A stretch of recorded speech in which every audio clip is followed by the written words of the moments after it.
রে বন্ধু, গভীর মনোযোগ দিয়া শুনবা।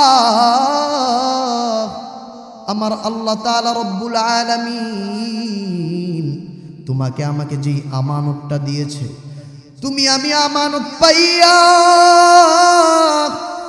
কিন্তু আমানতের তুমি খিয়ানত করতেছো আল্লাহ তাআলা রব্বুল আলামিনের দরবারে। তোমাকে কিন্তু এর জন্য কিন্তু জবাবদিহি করতে হবে। আমার আল্লাহ তাআলা রব্বুল আলামিন সূরাতুল আরাফের মধ্যে ডাক দিয়া বলে, ওয়ালাকাদ যারানা লিজাহান্নামা, আমি আল্লাহ জাহান্নামটাকে কেন বানাইছি জানোনি?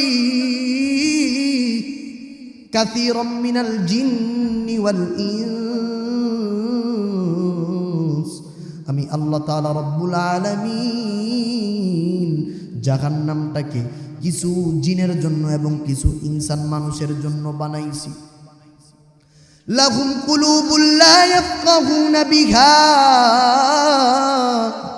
আমি আল্লাহ তাআলা রব্বুল আলামিন তাদেরকে একটা কলব দিছি, তাদেরকে একটা মন দিছি, তাদেরকে আমি আল্লাহ একটা অন্তর দিছি, কিন্তু এই অন্তর দ্বারা